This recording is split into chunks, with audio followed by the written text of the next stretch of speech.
The fragrance of selfless love that has drawn the world into one family. The truth of an eternal message that has been revealed through every act and word. The fulfillment in service that has been taught by relentless sacrifice. The Lord's own life is indeed His message.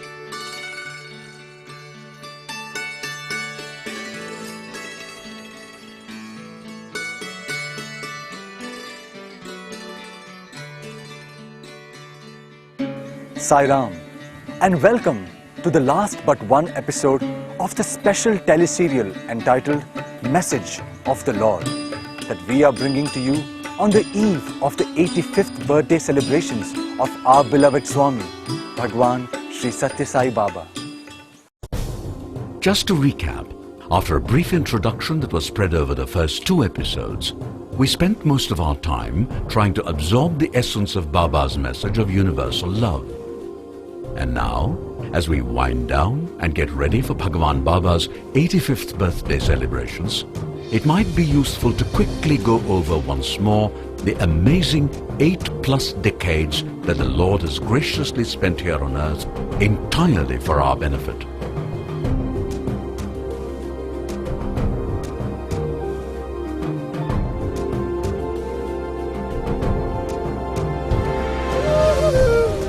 In the celebrated Bhagavad Gita, Lord Krishna tells Arjuna,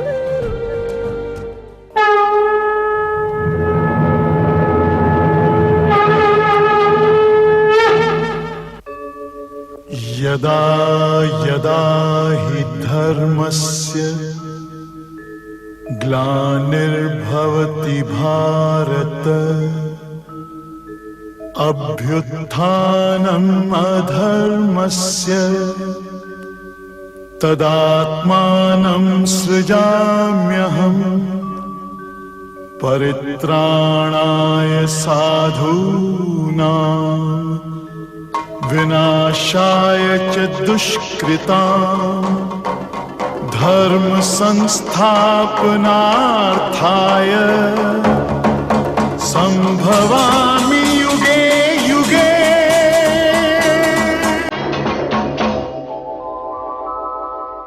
what Krishna is saying is that God incarnates again and again whenever humanity is in deep trouble, and He does so to protect the good as well as to restore dharma back to its rightful pedestal from which it is periodically toppled by the evildoers. Krishna also adds that one of the mission objectives of the avatar is to give humankind a message. Not surprisingly, the message that every avatar gives to humankind is always the same. I mean, it is after all the same God who keeps coming down to help us.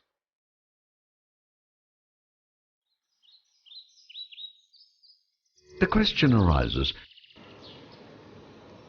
why does God have to repeat the message again and again? Krishna has himself given the answer. He says that God has to repeat the message again and again because humans have a tendency to forget things rather quickly. And Swami adds an interesting footnote to all this. He says that I have come to give you the message that would redeem you from this worldly bondage forever. But all that people seek from me are mere trinkets. And yet, I give you what you want so that one day you will earnestly yearn for what I have actually come to give. mercifully, whether we are ready for it or not, Swami has tirelessly given his eternal message almost from the time he incarnated 85 years ago. If you think deeply about it, our beloved Swami has not merely been tirelessly repeating all the good things we need to know. More important, he has also taken enormous trouble to help humanity at the macro level in different ways, and also to cheer and comfort us individually. And all this he has been doing just for our sake. Let's now do a quick flashback. you will recall that it all started from this little house way back in 1926. At that time, there was not even a road leading directly to Puttaparthi. Even in the 70s, Puttaparthi was quite rural. All the changes we now see have been quite recent. You might ask, why on earth did God choose to take birth in a remote hamlet and be born to poor parents? God never does anything without a reason, does he? What that reason is, we shall come to later. There was nothing very unusual about the early life of young Sathya, except that the villagers noted that Sathya was not only most loving, very compassionate and always ready to help, but also had a divine aura about him. Like all boys, Sathya too went to school, but left it abruptly and in dramatic fashion, despite the enormous promise he had shown as an exceptionally bright student. Having left school at the young age of 14, Sri Sathya Sai Baba, as he now became known, returned to Puttaparthi, establishing his first ashram, shall we say, in what was a mere tin shed. However, for those who had the blessing to share that roof with Swami, it was more than heaven. In those days, it was very difficult to reach Puttaparthi, since one had to first travel by train to a nearby town called Penukonda.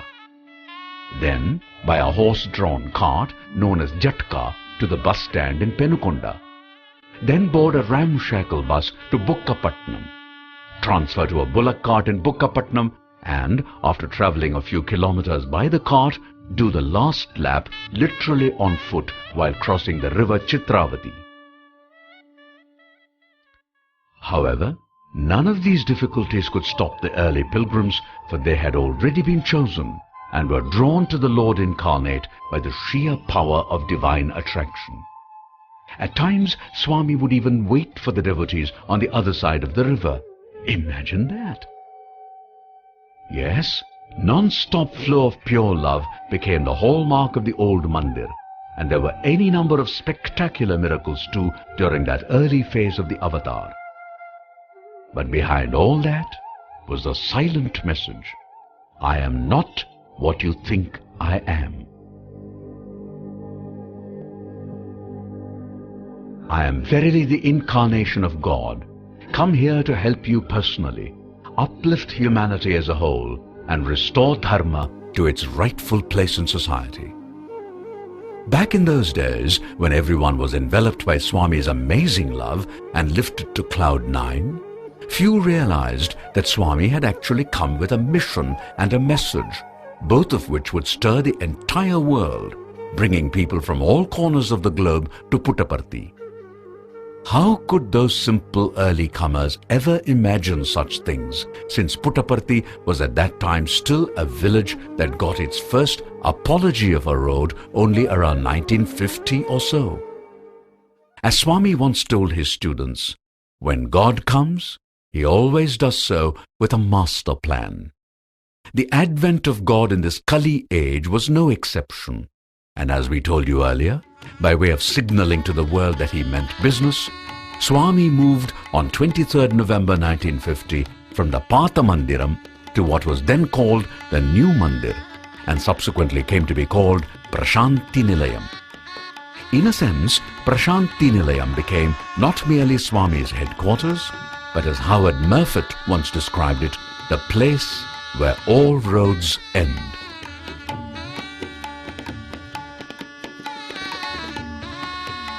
The divine dynamo that Swami was, things now began to move at a hectic pace.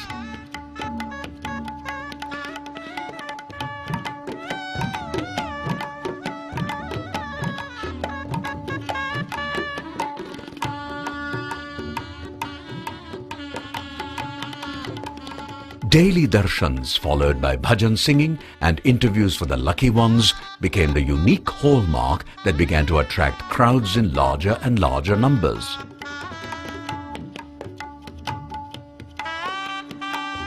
Soon, Swami had another ashram, this one in a suburb of Bangalore called Whitefield.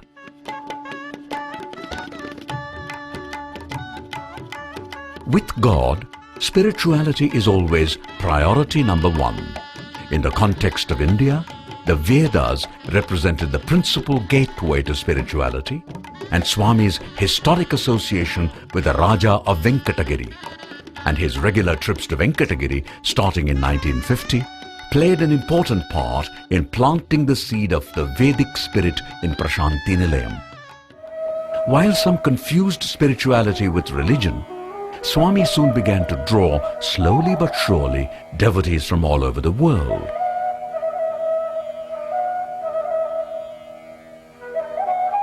One of the very first to come in this manner was Howard Murfitt. A native of Australia and a veteran of World War II, Murfitt was first drawn to the yogic masters, but in the end, he inevitably ended up in Prashanti. His first visit was in 1964, and thereafter he became a regular visitor. He observed meticulously and carefully documented all the miracles he witnessed in his book, Man of Miracles, which then attracted many an overseas devotee to Prashanti. Shortly after that came Dr. John Hislop of America, who, after a quest for peace for many years and after trying all versions of meditation, also ended up at Swami's lotus feet. Swami gave Hislop generous attention. Bhagavan also took great pains to answer all the spiritual questions that Hislop asked over many years. Later, Hislop wrote many books, all of which helped to increase the traffic of overseas devotees to Prashanti. There is one amazing experience that Hislop had, which is best narrated by Hislop himself. Here is a clip recorded by late Richard Bock of America. We were in India in the Bandipur forest at the time of Mahashivaratri, and Swami was driving around through the forest with several people to locate a place where the ceremony could be held. And we finally found a dry river bottom, and that evening we all came back again, got out of the cars and started to walk down the slope of the hill towards the dry river bottom. I happened to be walking beside Swami, and we passed a small bush, and Swami picked off 2 twigs and held them in the form of a cross like that, and said, Hislop, what is that? I said, well, Swami, it's a cross. So he then put the 2 twigs in his hand like that, and blew 3 times on his hand, and opened his hand, and there was this cross that you see here on the back of my hand. He said, this is Christ as he really and truly was, not as artists and historians have pictured him. His stomach's all drawn in through several days of no food and so on. So I looked at it and I said, well, Swami, what is that hole at the top of the cross? He said, that is the hole that was made in the cross to hang the cross on a standard. And he said, furthermore, the wood of the cross is a piece of the actual cross upon which Christ was crucified. Then he added, and I can tell you it took a little time and trouble to find a piece of that wood after some 2,000 years. Swami always stressed that every religion is but one of many pathways to God, just as the top of Everest can be reached in many ways, including from the Nepali side as well as the Tibetan side. To reinforce the point, Swami adds that there may be many rivers on a continent, but they all flow into the same ocean. In other words, every faith helps one to become godly and move towards God. Thus it is that Baba told Christians to be good Christians, Muslims to be good Muslims, and so on, driving home the point that spirituality transcends all religions. As if to emphasize what he meant, in 1978, Swami had a mosque built for the Muslims of Puttaparthi, who till then had to go a long distance to pray in a mosque. Today the mosque has expanded and draws big crowds for prayers every day. Swami also had a unique monument constructed in his ashram called the Sarva Dharma Pillar that highlights the unity of all faiths. In addition, the celebration of Christmas in Prashanti became a much anticipated event every year, attended by Christians from all over the world.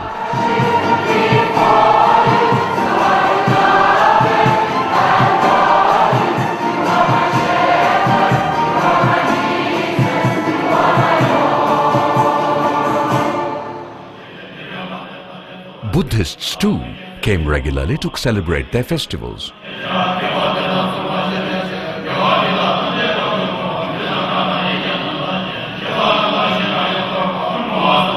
In the midst of all this, for years and years, Swami travelled tirelessly all over India, not only attracting huge crowds, but also filling them with bliss by giving darshan.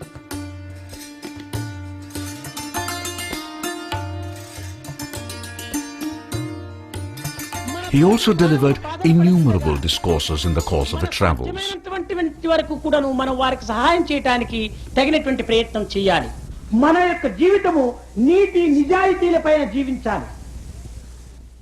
In every one of them, he always stressed that humans were truly the embodiments of the divine and must therefore act in tune with the divine spark latent within them. Money comes and goes, morality comes and grows.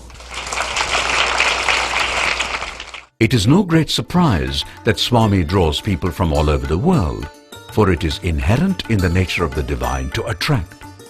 Pure love always attracts, and that is all there is to it.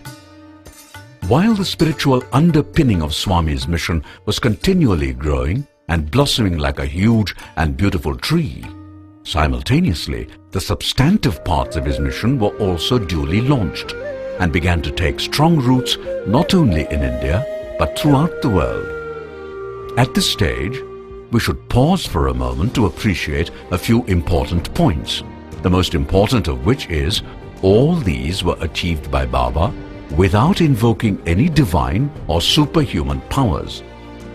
Remember I told you earlier that incarnating in a remote village seemed to have a purpose? Look at Puttaparthi now. It is quite urban.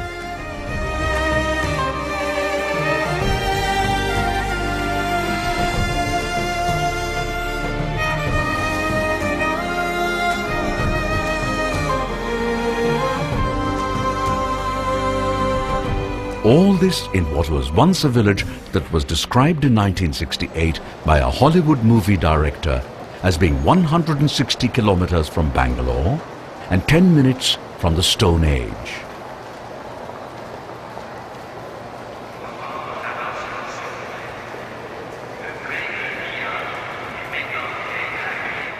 And yet, not so long ago, this is how it was.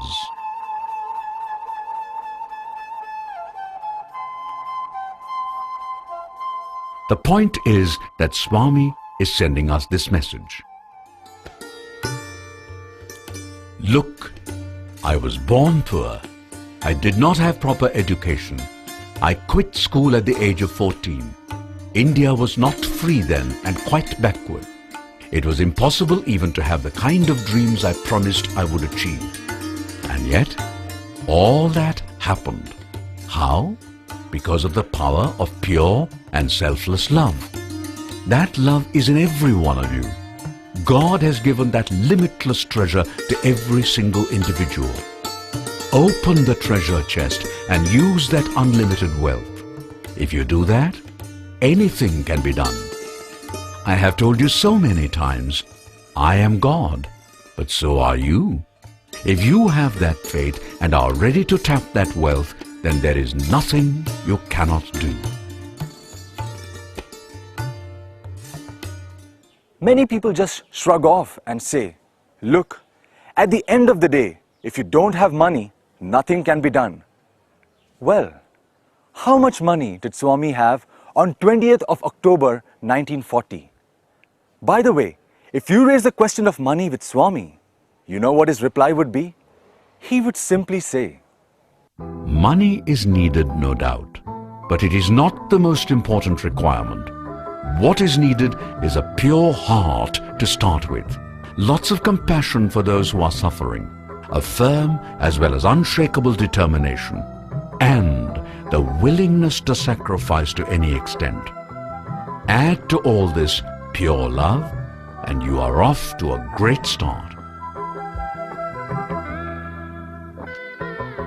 You too can do it if you really want to. Why do I say so? Because God is right within you and His love is available without limit in your heart. If you are driven by selfless goals and tap this love, you can be sure that God's grace would make all that you want happen. In fact, much better than you could have imagined. Way back in 1947, Swami wrote to his elder brother, and through that letter also announced to the world that his glory would grow astronomically in the years to come, and many would actually see it all happening in their lifetime. That indeed has happened. But people nevertheless ask, right now, following the fractures he suffered in 2003 and subsequently, we see Swami moving about only on a chair. Why is this? He has so much power, and if he so chose, he could easily get up and not merely walk but also run. What is the mystery behind this? This is an important issue, and we shall spend a few minutes reflecting on this mystery before we bring this episode to an end. Yes, innumerable are the medical miracles that Swami has performed. Way back in the year 1968, during birthday celebrations, there was a lady from overseas who was, due to paralysis, confined to a chair and had to watch all the proceedings from there. But you know what? Swami unexpectedly went up to her, made her get up and walk in full public view.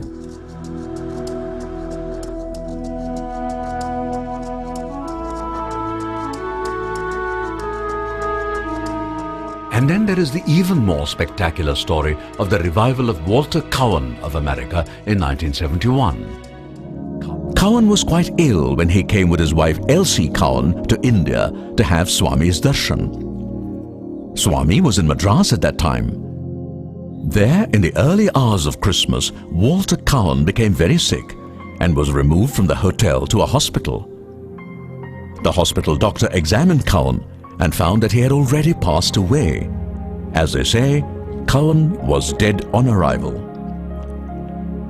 Early next morning, unknown to his entourage, Swami drove to the hospital, quietly went inside unnoticed to the place where Cowan's body lay, and brought Walter Cowan back to life. No one else was present. Later, when the doctor came into the room where Cowan's body was, he was shocked to see the man he had declared dead alive and sitting. In 1972, Swami celebrated in Brindavan the remarriage of Elsie Cowan and Walter Cowan, now aged 84, and come back from the dead.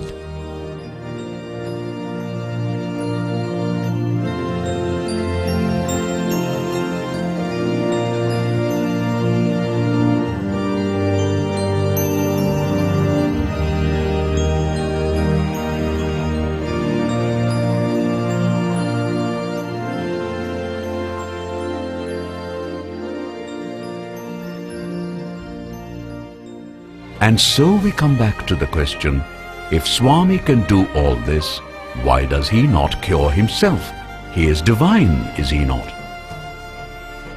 Swami has himself given the answer, but before I refer to that, I call your particular attention to the following facts. He is 85, but has never had to use spectacles. If he wants to read anything, he just holds the paper in his hands and simply reads the paper. Can anyone his age do that? Look at his hair. It is as dark as ever. Who at that age can boast of such a lovely crown of hair? By the way, he has never gone to a dentist, not once in all these years. Which of us can claim that? And his weight, steady as ever, no change at all. And just look at the glow on his face, especially when he is in a big crowd of devotees. Even now, I stress, who can match that? All this is enough to prove that he is divinity personified. But why then does he not walk? Actually, Baba has himself hinted at the answer. Anytime this question is raised, Baba either dismisses the question with a smile or replies, "These things happen to the body, and they are part of the natural process. However, one must learn not to pay too much attention to such inconveniences. I don't. After all, I am not the body."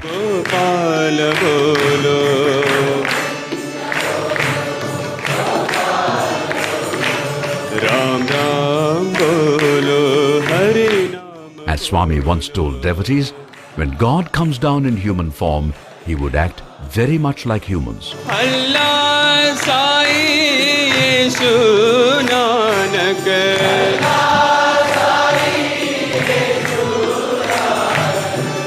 You get hurt, don't you? So do I. These things are to be expected. All avatars impose on themselves certain restrictions, one of which is never to use their divine power to overcome physical problems that arise purely due to natural processes.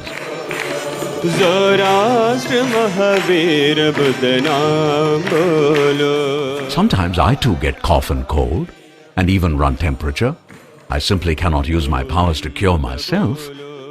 Have you not noticed that in the end, all the earlier avatars who came bearing the human form, Rama, Krishna and Shirdi Baba, have without exception bowed eventually to time?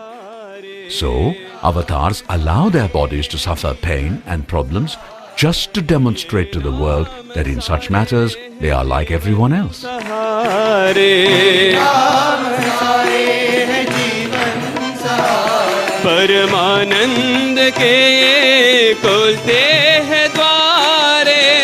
However, there are things where the way I act is different from what most people do. It is through those acts I teach my lessons, and it is those actions of mine that you must pay close attention to.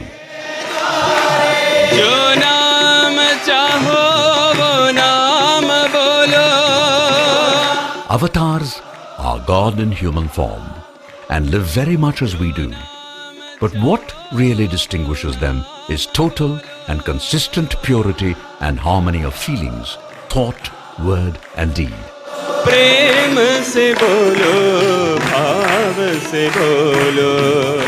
Thus it is, Swami always radiates pure love, since God is love and love is God.